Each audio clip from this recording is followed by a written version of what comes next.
Со Богородица стоиме под крстот.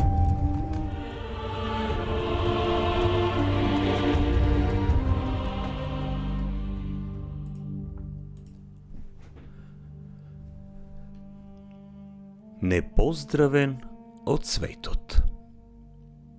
А кога беа таму, неизе и дојде времето да роди.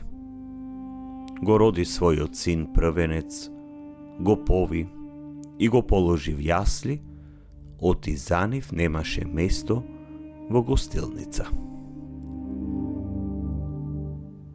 Една од првите големи таги што го исполни срцето на нашата блажена мајка, дојде во моментот на раѓањето на Исус. Тешко е да се свати дека во моментот кога Богородица требаше да го роди својот син, Спасителот на светот, единственото место каде што беа добре дојдени беше местото каде што престојуваа животните. Немаше место за него во гостилницата или во кој било друг дом. Тоа мора да било прилично горко искуство за неа. Таа беше свесна за неверојатниот факт дека нејзиниот син е ветениот Месија. Таа знаеше дека чудесно зачнал, осенета од Светиот Дух, но сега кога беше време да се роди, тој беше отфрлен. Прв пат. Неговото прво легло беа јасли, корито за хранење животни. Отфрлањето е дел од животот на Марија и Исус. Започна со неговото раѓање и заврши на крстот. Нашата блажена мајка беше таму цело време. Но отфрлањето на кое наишле во животот, никогаш не им го одседе мирот и радоста.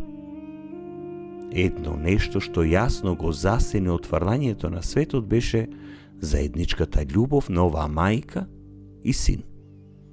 Врската што ја споделија им служеше како нивна заедничка секојдневна духовна храна. Нивната заемна љубов им овозможи да ја надминат болката од земското отфрлање, за да ја живеат до совршенство волјата на Отецот.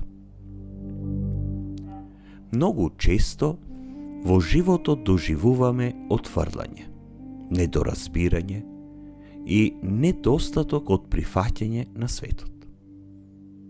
Кога тоа ќе се случи, постои големо искушение да се налутиш, па дури и паѓање во очај.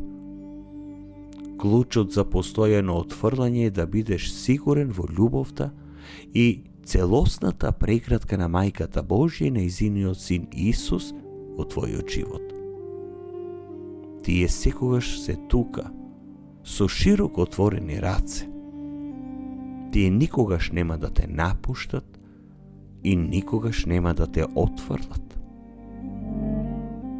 Овој дар на нивната преградка полна со љубов мора и вие да ја понудите на другите. Ти си повикан да бидеш мајка на Исуса и повикан си да бидеш самиот Исус за другите. Вашата грижа за другите мора да бидат мотивирани од љубовта што ја добивате од ова свето семејство.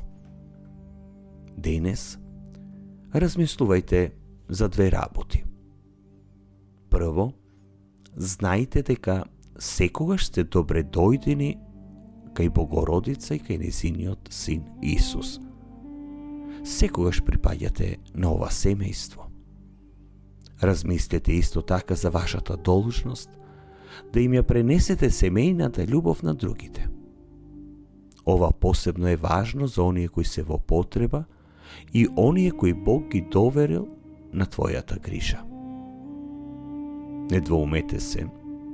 Добре дојдени сте на секој начин, зашто при искажувањето добре дојде на друг, ќе откриете дека вие всушност го пречекувате самиот Христос. Најдрага мајко, Ти благодарам што секогаш ме прифаќаш како твое дете. Твоето срце нека биде мојот дом, додека почивам близу до твојот син. Никогаш да не ме спречи од фрлањето со кое се среќам во овој живот. Наместо тоа, секогаш да се свртувам кон твојата преградка полна со љубов, знаејќи дека ме прифаќаш како што го прифати твојот син на овој свет. Помогни ми, драга мајко, секогаш да се грижам за оние кои наидуваат на отфрлање од овој свет. Дај да им бидам орудие на твоето срдечно срце на сите кои се во потреба. О мој Господи, ти немаше каде да ја положиш главата освен во јасли. Сепак, присуството на твојата мајка беше се она што ти беше потребно. Помогни ми да ги отворам собствените преградки како што ти се покажуваш во другите. Помогни ми да ги барам оние кои се отфрлени и кои се во потреба. Дај јас да бидам таа јасла за нив и прибежиште на твојата божествена љубов. Пресвета Богородице, моли се за нас. Исусе, верувам во Тебе.